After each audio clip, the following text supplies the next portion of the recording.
All right, let's talk about something that gets under everyone's skin. You know the image I'm talking about, the possessed child. It's that classic horror moment, right? A sweet, innocent face just twists into something demonic. But have you ever really stopped and wondered, why is that so scary? Why is that trope so incredibly powerful? I mean, what is it about an evil kid that just hits such a deep, primal nerve? It's way more than just a cheap jump scare, you know? There's this huge cultural and psychological story playing out every single time a kid's head does a 360 on screen. And today, we are going to dig in and figure out exactly what that story is. So here's our game plan. First, we're going to look at these two totally opposite ideas about what a child even is. Then, we'll follow the breadcrumbs of this fear all the way from Puritan America to its absolute explosion in 1970s Hollywood. And finally, we'll crack the code on what these little monsters are really all about. Okay, so to really get this fear, we have to start at the beginning. We've got to understand this fundamental conflict, this battle, really, that's been raging for centuries in Western culture over the very nature of childhood itself. And it really boils down to two completely opposite camps. On one side, you've got the romantics, right? They saw the child as this pure, innocent angel, a perfect blank slate.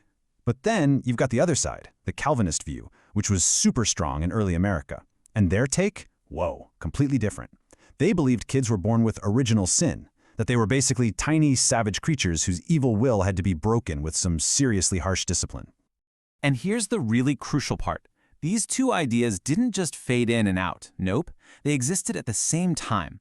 We want to believe our kids are perfect little angels, but deep down, there's this nagging fear. What if they're actually little demons in disguise? And that tension, right there, the angel versus the demon in the nursery, that is the exact sweet spot that horror movies love to exploit. So, how did this big philosophical debate turn into something that actually terrified people in their daily lives? Well, for the American imagination, ground zero for the possessed child is, hands down, Puritan New England. I mean, for the Puritans, this stuff wasn't make-believe. Demonic possession was a terrifyingly real thing. We're talking about actual cases, like the Goodwin children in Boston, who were having these bizarre, violent fits. And of course, you've got the Salem witch trials, right?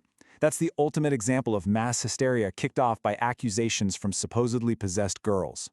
You gotta remember, this was a world where the devil was a real, tangible threat, just waiting to snatch up the most vulnerable.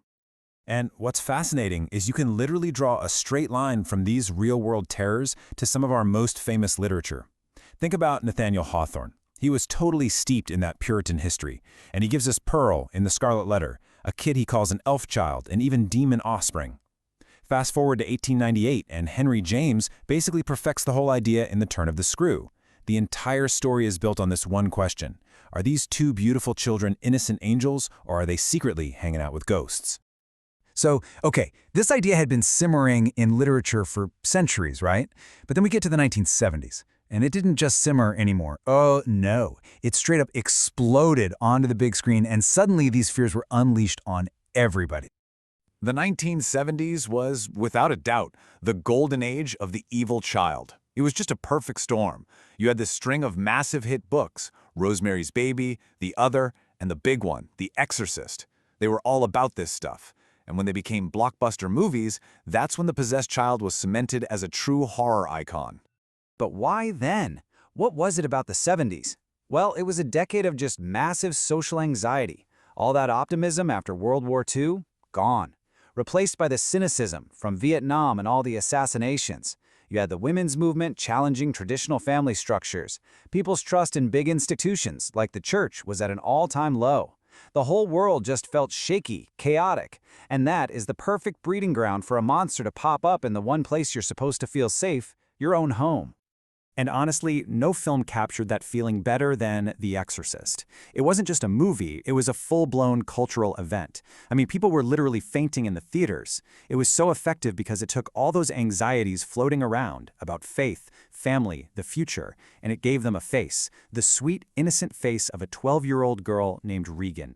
See, the real horror of The Exorcist is watching that brutal transformation. Regan starts out as the perfect kid, right? The ideal romantic child. And then her body just becomes a war zone. And here's something really important the source material points out. Her possession is tied directly to her hitting puberty.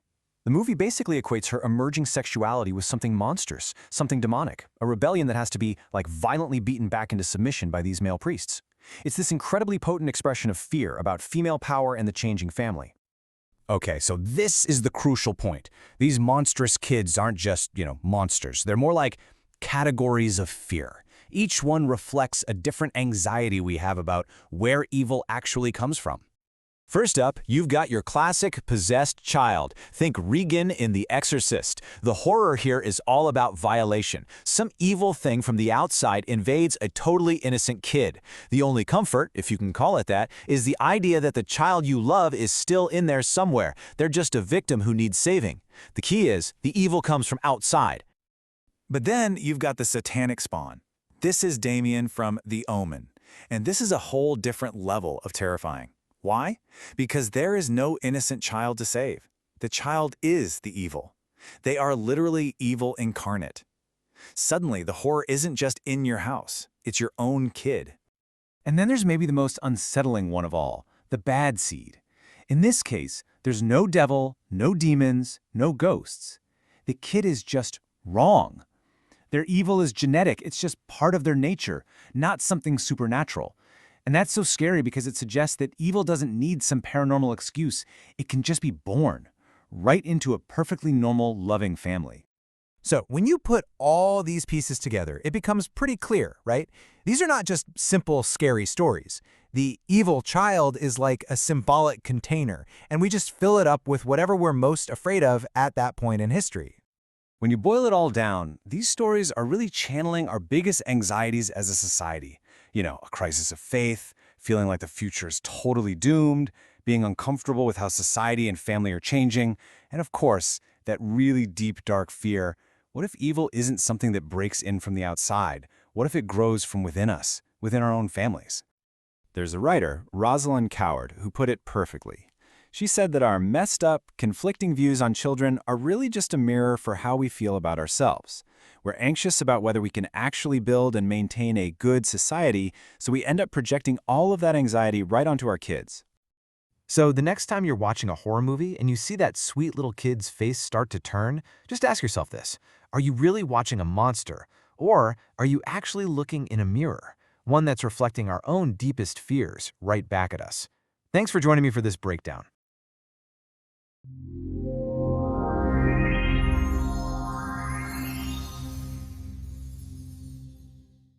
Welcome to The Explainer. You know that feeling when a movie just gets you? It makes your heart race or maybe even brings a tear to your eye? Well, today we're going to pull back the curtain and decode the hidden language of cinema.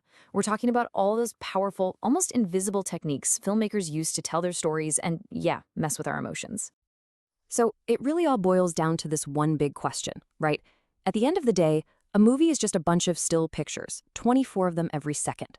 How on earth can a flickering sequence of photos make us feel, well, anything? How can it make us laugh, or cry, or jump out of our skin? That right there is the magic of cinema. And it all starts with a really clever trick played on our own eyes. Okay, so to really get how this all works, we've got to rewind. Let's go way back to the very beginning, to the fundamental illusion that makes movies even possible in the first place. It's this amazing phenomenon called persistence of vision. Basically, when you see an image, it kind of burns into your retina for a split second after it's gone. So when the next image flashes up super fast, your brain doesn't even notice the black space in between. It just fills in the gap. It stitches all those still frames together and boom, you've got what looks like smooth, continuous movement. And you know, this amazing illusion wasn't just invented overnight. It was the culmination of centuries of trial and error. You can see on this timeline how it all unfolded. It started way back with simple optical devices like the camera obscura, then it moved on to things like early projectors and even toys like the zoetrope. Then you had pioneers like Edward Muybridge who really pushed things forward. And it all leads up to 1895 with the Lumiere brothers and their cinematograph, which was basically the first real all-in-one movie camera and projector, the whole shebang. Take Muybridge's zoopraxiscope, for instance. I mean, this thing was a total game changer. It was the proof of concept, right? It showed that you could project a series of pictures and create this incredibly lifelike motion. But it was still kind of a scientific curiosity. It was the Lumiere brothers who really turned it into an experience. They're the ones who took their camera out into the real world, filmed something as simple as workers leaving a factory, and then projected it for an audience that actually paid to see it. And just like that, cinema as we know it was born. Okay, So we've got moving pictures. Awesome. But that's not a story, is it? To actually tell a story, those moving pictures need a language. Think of it like a toolkit, with its own grammar and its own vocabulary, that filmmakers use to talk to us. And this language is really built from 4 key ingredients. First, you've got mise en scène. It's a fancy French term, but it just means everything that's physically in the frame. Then there's cinematography. That's all about how the camera actually films it. After that comes editing, which is how all those different shots are pieced together. And finally, of course, you've got sound, everything you hear. The real masters, they blend all of these together to not just grab our attention, but to completely guide our emotional journey. Let's just zoom in on one tiny piece of that language to see how it works. Let's talk about lighting. A filmmaker could use what's called high-key lighting. Really bright, even light with very few shadows. It feels optimistic, and it's perfect for a comedy or a musical. Or they could go with low-key lighting, which is the exact opposite. It's all about deep, dark, contrasting shadows. Just that one choice can flip the entire mood of a scene from, say, lighthearted to absolutely terrifying. And you can see this in action everywhere. Think about The Godfather. The way the lighting is set up, Don Corleone's eyes are almost always cast in shadow. We can't see into them, the windows to the soul. And that one single lighting choice tells us so much more about his hidden power, his secrets, and the dark, murky world he runs than pages and pages of dialogue ever could. But here's where it gets really interesting. Filmmakers don't just build worlds. They literally assemble our emotions piece by piece, shot by shot. And probably the most powerful tool they have for this is editing. There was this famous experiment way back in the early days of cinema that proved just how easily our feelings can be, constructed for us.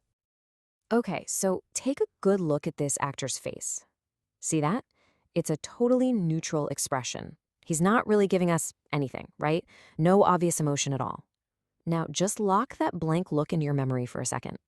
So what do you think happens if we show you that exact same shot of his face, but we cut to it right after showing you a picture of a bowl of soup?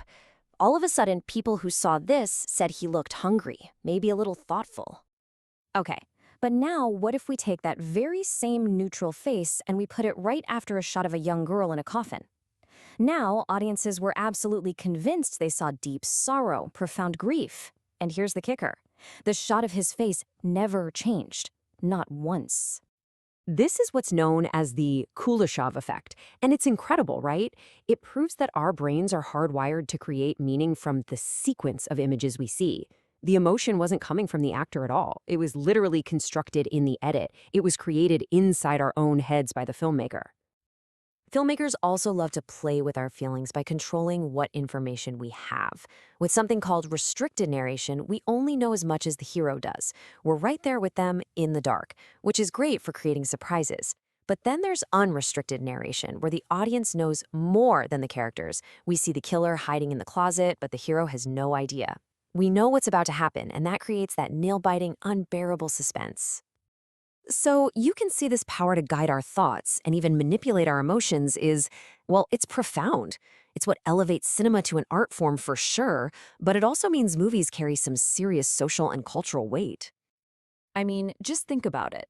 This power to totally captivate us, to enthrall us. It can also be used to persuade, and even to manipulate. When an entire theater full of people is completely lost in a story, they can become way more open to the ideas and ideologies being presented up there on the screen. And that can be for good or for bad. One of the most powerful and infamous examples of this is D.W. Griffith's 1915 film, The Birth of a Nation. Now, Griffith used absolutely groundbreaking film techniques for the time. We're talking fast-paced editing to build tension, emotional close-ups to create sympathy, a sweeping, heroic musical score. And he used all of these powerful tools to push a deeply flawed, white nationalist version of history and paint the Ku Klux Klan as heroes. And this really gets to a super important point. The techniques themselves aren't good or bad. They're just tools. At almost the exact same time Griffith was making his film, a director named Lois Weber was using equally advanced techniques, things like split screens, not for propaganda, but to create this incredible, thrilling rescue story in her film's suspense. It proves that the tools are neutral. Their impact depends completely on the person who's using them. And understanding the cinematic language is probably more important today than it has ever been. Why? because the technology behind movies is evolving at this absolutely breakneck speed, and it's completely changing how these tools are being used. We really left the age of physical celluloid film behind and moved into what's called the digital turn.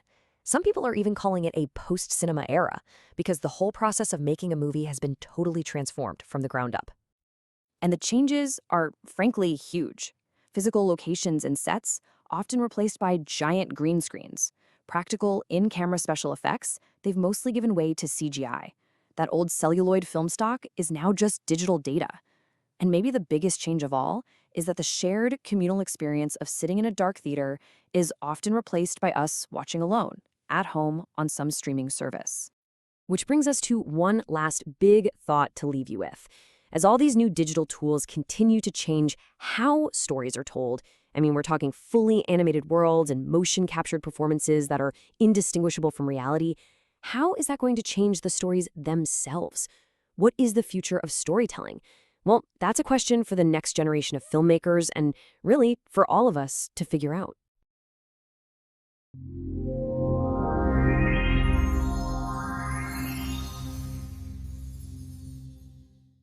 You know that feeling, right? You're watching a scary movie, heart's absolutely pounding, and you're peeking through your fingers because you just can't look away. It's this weird universal thing, this attraction we have to the very things that terrify us.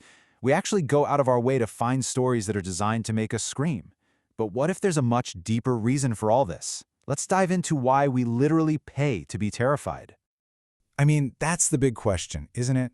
Why do we spend our hard-earned money and our precious time just to feel fear? It seems like it goes against every survival instinct we have, but it's a huge, thriving part of our culture. And the answer, well, it turns out it's a lot more profound than just a simple adrenaline rush.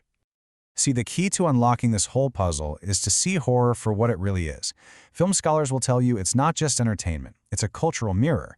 It reflects our collective anxieties, our hidden worries, pretty much everything we're afraid to look at in the bright light of day. It's kind of a safe space for us to explore the darkness. And here's the thing about that mirror. The reflection changes over time. The monsters that scared our parents or grandparents aren't necessarily what scare us today. That's because the horror genre is super sensitive to the cultural vibe of any given moment. It just morphs and evolves to show us the unique fears of each and every era. The film historian Paul Duncan really nails it with this quote. He says that horror films reflect our anxieties by bringing our societal fears to life. So those things that go bump in the night on screen, they're usually just stand-ins, metaphors for the real-world stuff that actually keeps us awake.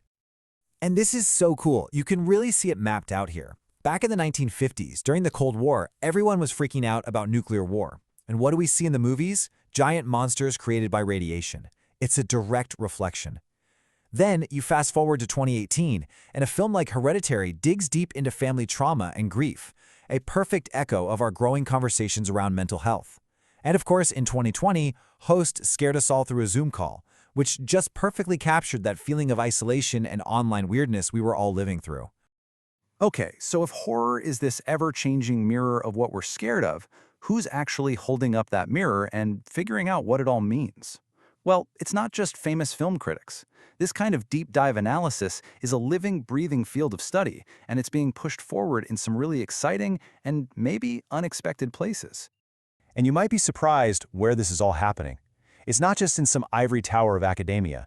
The next generation of thinkers, they're already on it, dissecting these exact same questions and bringing totally fresh eyes to why scary stories are so important to us. And we're going to look at a great example of this from Central Washington University's annual symposium. It's called SOURCE. That stands for the Symposium of University Research and Creative Expression. Just think of it as a huge academic conference, but the experts taking the stage are undergraduate students, presenting their own original research to the world. Pretty cool, right? So what exactly is SOURCE? As you can see, it's a huge deal. It's a yearly event that shows off student brainpower from literally every department. We're talking science, arts, communications, the whole shebang. It helps students get funding and gives them a real professional platform. But the most important thing is that last point. These projects aren't just book reports. Nope, they are rigorous, evidence-based studies that explore a specific question, just like the work done by professional researchers. All right, let's actually look at some of these student projects that are all about these ideas of fear, stories, and fiction. It is so fascinating to see these big, high-level theories about horror being explored and tested by students. Okay, check this one out from the communication department. This project looks at how we actually learn to be afraid by looking at horror aimed at kids. It's asking a really important question. Are we born scared of certain things, or are those fears planted in our minds by the stories we hear? This research suggests that media basically teaches us, from a super young age, what our culture thinks is scary.